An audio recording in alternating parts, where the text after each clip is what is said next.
اعوذ باللہ من الشیطان الرجیم بسم اللہ الرحمن الرحیم الحمدللہ رب العالمین السلام علیکم ناظرین و سامعین۔ ابھی جو پچھلا چیپٹر میں نے نوٹ کیا تھا وہ تاریخ کے سلسلے سے تھا، یعنی کہ ہسٹری سے، اور اس کے 3 حصے ضرور کیے تھے کہ پہلا ہسٹری کیا ہے، تاریخ کیا ہے، دوسرے تاریخ کا لکھا جانا کب سے شروع ہوا، اور تیسرا تاریخ کی اہمیت کیا ہے۔ یہ چیپٹر میں نے اس لیے کیا تھا کہ آگے جب ہم حضرت آدم سے لے کے حضرت خاتم تک اور بنی اسماعیل اور بنی اسرائیل کی کچھ ہسٹری کے سلسلے سے بات کریں گے تو نوجوانوں کو یہ پتہ ہونا چاہیے کہ کیا اس کی اہمیت ہے، اس سے واضح ہوگا۔ اب یہ جو 2 چیپٹرز ہیں، یعنی کہ ایولیوشن آف یونیورس اور evolution of earth. Evolution of universe یعنی کائنات کی ارتقاء کائنات، وہ میں پہلے کور کروں گا۔ یہ چیپٹر تھوڑا بڑا ہو سکتا ہے، اس لیے 2 پارٹس میں کرنا پڑے، اور پھر ایک پارٹ میں زمینی ارتقاء کے سلسلے سے ہوگا۔ ایک سائنٹسٹ ہوا ہے ایڈون ہبل 1929 میں۔ اس نے یہ ریسرچ کیا تھا کہ یہ کائنات جو ہے، یونیورس جو ہے، بہت تیزی سے پھیل رہا ہے، اور اس کی ابتدا ایک بگ بینگ تھیوری سے ہوئی تھی، ایک نقطے سے ہوئی تھی، جو اب بہت تیزی سے پھیل رہا ہے، اور بہت کہکشائیں بھی اور سارے اسٹارز بھی ایک دوسرے سے بہت دور جا رہے ہیں، اور باقی سارا ویکیوم ہے، پورا خالی پڑا ہوا ہے۔ اور تب بھی اس کی نوعیت یہ ہے کہ وہ اس کا جو ابھی جتنی اس نے اسپیس کور کی ہے وہ اتنی ہے جیسے کہ سمندر میں ایک مچھلی، اتنا ہی اس کا وجود ہے۔ اور اس کو پیدا ہوئے یا اس کو وجود میں آئے کائنات کو، یونیورس کو 1380 کروڑ سال کا سائنس بتاتی ہے۔ لیکن میرا خیال یہ ہے کہ اگر 1380 کروڑ سال سے پہلے کہ ہم جائیں تو کیا سب خالی تھا اور اللہ کیا کر رہا تھا اور کچھ نہیں ہو رہا تھا؟ تو یہ جو فائنڈنگ ہے یہ ہو سکتا ہے کہ ہمارے یونیورس یعنی کہ ہماری کہکشاں کے سلسلے سے ہو سکتا ہے، لیکن یہ پورے یونیورس کے لیے، پوری کائنات کے لیے بات سمجھ میں نہیں آتی، کیونکہ یہ ایک جو ٹائم جس سے ہم چیزوں کو کیلکولیٹ کرتے ہیں، یہ بہت ہی ایک ریلیٹیو ٹرم ہے۔ ہمارا جو وقت ہے، ہمارا جو دن اور ماہ اور سال ہیں، یہ ہمارے سورج سے بندھے ہوئے ہیں، تو ہم اس سے گورن ہوتے ہیں، یا ہمارا لیونر ڈے ہوتا ہے، لیونر ایئر بھی ہوتی ہے، لیونر منتھ بھی ہوتا ہے، چاند سے بندھا ہوا ہے۔ اللہ کی تو سب مخلوق ہیں، چاند اور زمین اور تارے اور سورج، اللہ تھوڑی ان سے بندھا ہوا ہے۔ تو اس لیے جو ہے یہ کہنا کہ وہ اتنے 1380 کروڑ سال پہلے ہی ہوا ہوگا، یہ ہمارے انسانوں کے حساب سے تو ہو سکتا ہے، اللہ کی نظر سے کچھ نہیں ہو سکتا۔ دوسرے یہ ہے کہ اب تو 2015 میں جو ایک ریسرچ پیپر شائع ہوا تھا، اس میں یہ بتایا گیا تھا کہ ہم اب تو کائنات کی، یعنی ہمارے یونیورس کی، ہمارے نظام شمسی کی، جس کو ملکی وے کہتے ہیں، اس کی تو 4 کوارٹرنٹ، 4 حصوں میں کر کے تصویر بھی کھنچ چکی ہے، اور اس کو جوڑ کر کے ایک اس کا شکل بنا لی گئی ہے۔ اور یہ شکل جو ہے وہ اس طرح سے آتی ہے جیسے کہ سپیرے کی بین ہوتی ہے۔ اوپر کا حصہ تھوڑا چوڑا ہے، بیچ میں پھولا ہوا ہے، اور نچلے حصے کا جو پتلا حصہ ہے اسی میں ہمارا وجود ہے، یعنی ہمارا جو نظام شمسی ہے، سولر سسٹم، اس حصے میں آتا ہے۔ اس کو بھی یہ بھی اس کی ایکسس کے چاروں طرف جو سولر سسٹم میں موو کر رہا ہے، جس کی اسپیڈ 7,20,000 کلومیٹر پر آور سے لے کے 8,28,000 تک ورک آؤٹ کی گئی ہے۔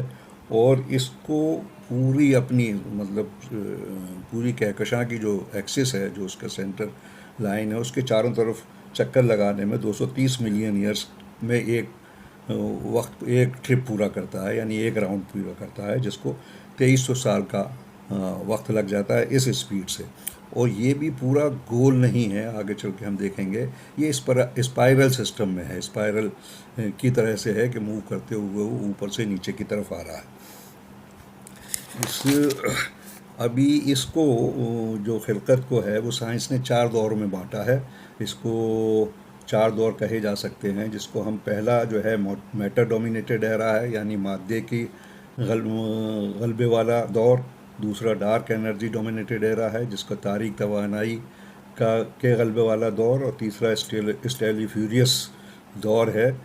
اور چوتھا ہے فار فیوچر ایرا، جسے دور مستقبل کا دور کہیں گے. تو ابھی جو یہ دور چل رہا ہے وہ اسٹیلیفیریس دور چل رہا ہے، اور اس میں سارے کائنات میں ابھی اور کہکشائیں ابھی اور اسٹارس اور سولر سسٹمز اور نظام شمسی برابر پیدا ہو رہے ہیں اور مر بھی رہے ہیں.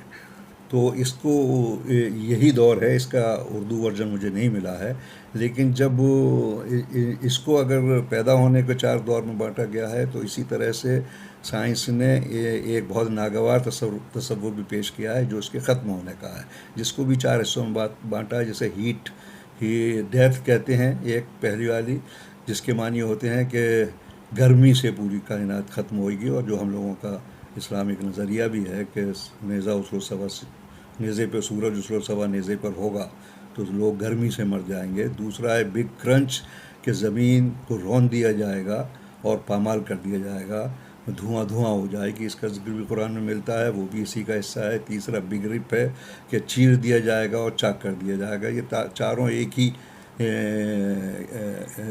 ہی تصور کے 4 پہلو معلوم ہوتے ہیں. اور چوتھا ہے وہ ویکیوم ڈکے تھیوری، جس میں اس قدر انرجی پیدا ہو جائے گی کہ جس کے ریلیز ہونے سے اتنی گرمی پیدا ہو جائے گی کہ ساری دنیا اور ساری یہ جو ہمارا سولر سسٹم ہے یہ ختم ہو جائے گا. تو یہ 4 دور کہے گئے ہیں. اب بات آتی ہے کہ اللہ نے سورہ بقرہ کی 117ویں آیت میں یہ نازل کیا ہے کہ وادی السماوات والارض واذا قضا امرا فانما یقول له کن فیکون، یعنی کہ وہ اس زمین اور آسمان کو وجود میں لانے والا ہے. جب وہ کسی امر کا یا کام کا ارادہ اور فیصلہ کر لیتا ہے تو وہ صرف فرما دیتا ہے کن، اور وہ چیز ہو جاتی ہے. یعنی کن ہو جا، اور چیز کا ہو جانا فیکون.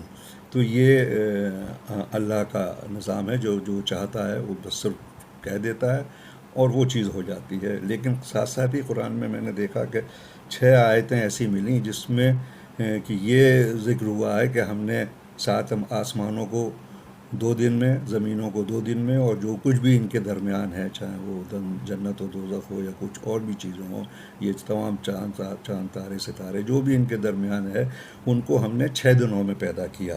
ساری زمینوں کی تخلیق 2 دن میں کی، 7 آسمانوں کی تخلیق 2 دن میں کی، اور اس کے علاوہ جو بھی اس کے اندر موجود ہے وہ 2 دنوں میں کیا. اور یہ ایک نہیں، سورہ اعراف کی 54ویں آیت، سورہ یونس کی 3ری آیت، سورہ ہود کی 7ویں آیت، الفرقان کی 59ویں آیت، السجدہ کی 4تھی آیت، اور القاف کی 38ویں آیت. ایک جگہ نہیں، 6 جگہ اس کا ذکر آیا ہے کہ ہم نے زمین اور آسمان کو 2 دن میں 3 جگہ بانٹ کر کے بتایا ہے کہ یہ ہم نے پیدا کیا.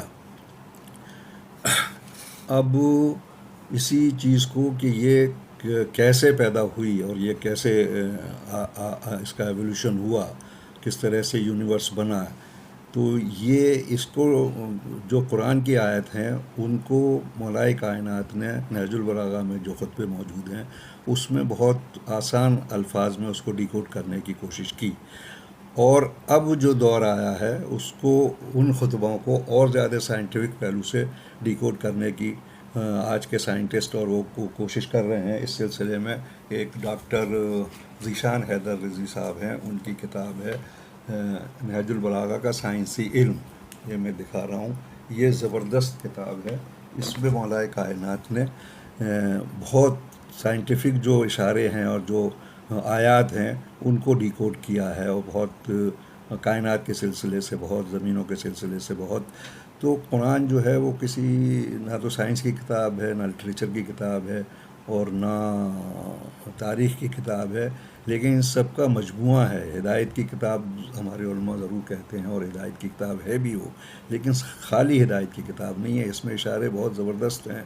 سائنس کے کتنے بھی سبجیکٹس ہیں، چاہے فزکس، کیمسٹری، میتھمیٹکس، باٹنی، زیولوجی، یہ سب اس کے اشارے موجود ہیں. اب ہے یہ کہ ہم لوگوں کو جو مسلمان نوجوان ہیں اس کو دروازے تک تو قرآن کی آیت چھوڑ جاتی ہے، لیکن دروازے کے اندر جا کر کے آپ کو خود اس کے اندر غوطے لگانے ہیں، اور اگر کچھ آپ کو جن ڈھونڈا تن پائیاں اسی کو ملے گا جو ڈھونڈے گا.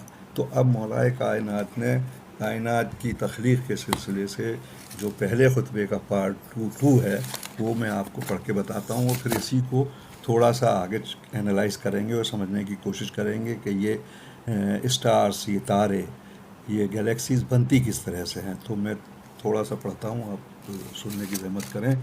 کہ پھر یہ کہ اس نے کشادہ فضا اور وسیع اطراف و انکاف، یعنی اس کے دشائیں و کنارے، اور خلا ہندی میں کہیں گے انترکش کی وسعتیں خلق کیں، اور ان میں ایسا پانی بہایا جس کے دریائے مواج کی لہریں طوفانی اور بحر زخار یعنی اتھاہ سمندر کی موجیں تہ بتہ تھیں. اسے تیز ہوا اور تیز آندھی کی پشت پر لادا، پھر اسے پانی کو پلٹانے کا حکم دیا، اور اسے اس کے پابند رکھنے کے قابو دیا، اور اسے پانی کی سرحد سے ملا دیا.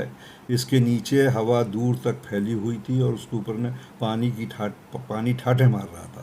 پھر اللہ سبحانہ نے اس پانی کے اندر ایک ہوا خلق کی جس کا چلنا بانجھ تھا، تتھا اسے اس کے مرکز پر برقرار رکھا. اس کے جھونکے تیز کر دیے اور اس کو چلنے کی جگہ دور و دراز تک پھیلا دی. پھر اس ہوا کو معمور کیا کہ وہ پانی کے ذخیرے کو تھپیڑے دے اور بحر کرا یعنی اتھاہ سمندر کی موجوں کو اچھالے. اس ہوا نے پانی کو یوں مت دیا جس طرح دہی کے مشکیزے کو متھا جاتا ہے، اور اسے ڈھکیلتی ہوئی تیزی سے چلی جس طرح خالی فضا میں چلتی ہے، اور پانی کے ابتدائی حصے کو آخری حصے پر اور ٹھہرے ہوئے پانی کو چلتے ہوئے پانی پر پلٹانے لگی، یہاں تک کہ اس میں متلاطم یعنی طوفانی یہ پانی کی سطح بلند ہو گئی. اس میں اتنا ٹربولینس پیدا ہو گیا، اتنا متلاطم پیدا ہو گیا کہ وہ ایک سطح سے دوسری سطح بہت زیادہ بلند ہو گئی، اور وہ تہ بتہ پانی جھاگ دینے لگا. اللہ نے وہ جھاگ کھلی ہوا اور کشادہ فضا کی طرف اٹھائی اور اس سے 7 آسمان خلق کیے. نیچے والے آسمان کو رکی ہوئی موج کی تہ کی طرح سے بنایا، اور اوپر والے آسمان کو محفوظ چھت اور بلند عمارت کی صورت میں اس طرح قائم کیا کہ ستونوں کے سہارے کی حاجت نہ تھی، نہ بندھنوں کو جوڑنے کی ضرورت تھی. پھر ان کو ستاروں کی سجدت اور روشن تاروں کی چمک دمک سے آراستہ کیا، اور اس میں ذو پاش یعنی پرکاش کے چراغ کو اور جگمگاتا چاند کیا، جو گھومنے والے فلک، چلتی پھرتی چھت اور جنبش کھانے والے لوح تختی میں ہے. پھر خداوند عالم نے بلند آسمانوں کے درمیان شگاف پیدا کیا، اور ان کی وسعتوں کو اس طرح کے فرشتے اور دیوی آتماؤں سے یا دیوی فرشتوں سے بھر دیا. یہ یہاں تک ہی میں پڑھ رہا ہوں، باقی خطبہ تو اور بڑا ہے. تو اس میں ایک مولا علی یہ کہنا چاہ رہے ہیں کہ اس قدر پانی کے اتھاہ سمندر وہاں پر موجود تھے، اور اس میں جو ہوائیں تھیں، ہواؤں کو اس کے اندر جو بانجھ ہوا کا لفظ دیا ہے، بانجھ ہوا جس کی اپنی کوئی کوالٹی نہیں ہے، بس ایک ہوا ہے، اس کو اس نے اس قدر لادا نیچے والے پانی کو کہ اوپر والی سطح پہ لے جا کر ایک کنارے کو دوسرے کنارے پر اتنا متھا کہ اس میں جھاگ پیدا ہو گیا. اور جھاگ سائنس کی زبان میں نہ تو گیس ہے، نہ لیکوڈ ہے، نہ سالڈ ہے، وہ ایک تیسری وہ ہے جس کو کولوئڈ کہتے ہیں، یعنی جھاگ یا فین. یہی جھاگ جو ہے وہ بعد میں بنا ہے سیلیشیل یہ باڈیز یا ایسٹرونومیکل باڈیز جو اسٹارز کی پیدا ہونے کی وجہ بنتا ہے. اچھا، کائنات کی خلقت میں ہواؤں کا بہت رول ہے، جس کے سلسلے سے قرآن میں 2 آیتیں الزاریات اور المرسلات کر کے 2 سورے ہیں پورے.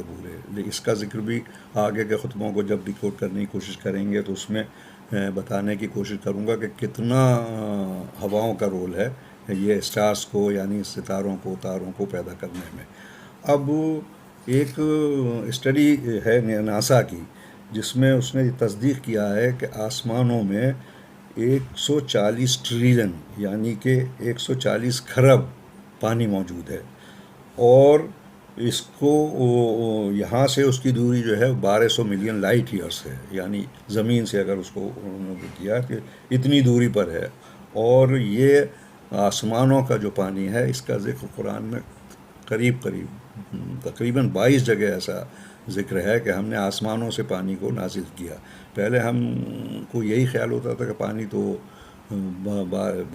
بادل برساتے ہیں، اور بادلوں کی دوری کیا، کل 2 ڈھائی 3 کلومیٹر زمین سے، تو آسمانوں سے پانی کس طرح برس سکتا ہے؟ اور یہ اس کا ذکر بھی بادلوں سے پانی برسانے کا ہے، وہ 8 10 جگہ ہے، لیکن وہ برسانے کی بات ہوتی، پانی برسا، لیکن قرآن کہہ رہا ہے ہم نے آسمانوں سے پانی اتارا۔ تو اتارنے کے معنی یہی ہے کہ وہ پانی ہے۔ اس کا ذکر جو ہے وہ شیخ صدوق الرحمہ اپنی کتاب توحید میں لکھتے ہیں کہ امام جعفر صادق علیہ السلام کا قول ہے کہ وہاں پر جو پانی آسمانوں میں موجود ہے اس کی گہرائی اگر کوئی ناپے تو ایک مسافر اگر اوپر سطح سے چلے اور نیچے تک جانا چاہے تو اس کی مسافت طے کرنے کے لیے اس کو 500 سال لگ جائیں گے۔ اور یہ 500 سال میں پانی کی سطح تک پہنچے گا، یعنی اس قدر پانی آسمانوں میں موجود ہے جس سے کہ زمین پر اتارا گیا۔ اب بات یہ پیدا ہوتی ہے کہ یہ جو اسٹارس بنتے ہیں، جس طرح سے ہمارا سورج ہے، یہ چیزیں یہ ایک بنتی کیسے ہیں، اس کو تو ایک ہم اگلے چیپٹر میں کور کریں گے، لیکن اس کا رنگ جو ہے وہ کس طرح سے ہوتا ہے؟ تو ہوتا یہ ہے کہ جب وہ وہاں پر کوئی بھی گیلیکسی یا کوئی بھی اسٹار جب پھٹتا ہے تو اس کو اسی کے اندر کا جو میٹر ہوتا ہے وہ پھر سے ری اسمبل ہوتا ہے، جس کو کہ پھٹنے کے تو اس کو کہا جاتا ہے سپر نووا کہ وہ چیزیں پھٹتی ہے اور اس کا ملبہ اور اسکریپ پھیلتا ہے، اور پھر سے جو تارہ بننے کا پروسیس شروع ہوتا ہے اسے نیبولا کہتے ہیں۔ تو ابھی ایک خلا میں، ابھی کائنات میں ایک بہت بڑا بلاسٹ ہوا ہے، جس کو ہوئے مشکل سے 1 ماہ کے قریب ہوا ہوگا، اور جس کو ناسا نے نام دیا ہے NGC 4383۔ یہ اتنا بڑا کوئی گلیکسی، میں تو سمجھتا ہوں کوئی کہکشاں ہی پھٹی ہوگی کہ اس میں اتنا ملبہ ہے، اتنا پھیلاؤ ہے کہ ایک سرے سے دوسرے سرے تک جانے کے لیے 2000 لائٹ ایئرس لگیں گے اس ملبے کی وسعت کو جاننے کے لیے، اس کی لمبائی ناپنے کے لیے۔ اور اس ملبے سے اسٹڈی کی گئی ہے 5 کروڑ اسٹارس، یعنی اس طرح کے سورج پیدا ہوں گے یا کیے جائیں گے۔ تو یہ ایک سلسلہ ہے اللہ کا جو جاری و ساری ہے، جو چل رہا ہے۔ تو اسی میں جو میٹر جس اسٹار میں زیادہ اس میں چلا جاتا ہے کوانٹٹی میں، وہ اسی رنگ کا اختیار کر لیتا ہے۔ مثلا ہمارا سورج جو ہے جب یہ بنا ہوگا تو اس میں کاربن، نائٹروجن، آئرن اور سوڈیم اور برونز، ان کی زیادتی ہے، ان میٹرز کی، اور یہ اسی سے سورج بنا۔ تو وہ اس نے وہی رنگ جو دھوپ کا رنگ ہے، جو سورج کا رنگ ہے، وہ ان میٹرز کے ملنے سے بنے گا۔ جو رنگ بنا ہے وہ وہی رنگ ہے۔ تو یہ اچھا، اب اس میں مولا کائنات ایک ذکر یہ اور کیا ہے کہ اس نے بانجھ ہوا کو اس کے اندر پیوست کیا، اور اس نے اس پانی کو جو نچلی سطح تھی اوپری سطح پر لادا، اور ایک کنارے سے دور کنارے پر یہ اتنا متھا کہ اس میں جھاگ، یعنی کہ فین جیسے کولائٹ کا ہے سائنس نے، وہ ہو گیا۔ تو اس میں بانجھ کے لیے جو ورڈ استعمال ہوا ہے، بانجھ کے معنی یہ ہوتے ہیں کہ جیسے دہی کے مشکیزے کو متھنے کی بات ہے، دہی کا مشکیزہ جو ہے یا دہی کا برتن جو ہے وہ لکڑی کے چمچ سے متھا جاتا ہے۔ بھائی لوہے سے، تانبے سے، پیتل سے، سونے سے، چاندی سے کیوں نہیں متھا جاتا؟ وہ اس لیے نہیں متھا جاتا کہ وہ بھی ایک میٹل ہے، وہ اپنے اثرات اس کے اندر چھوڑ دے گا۔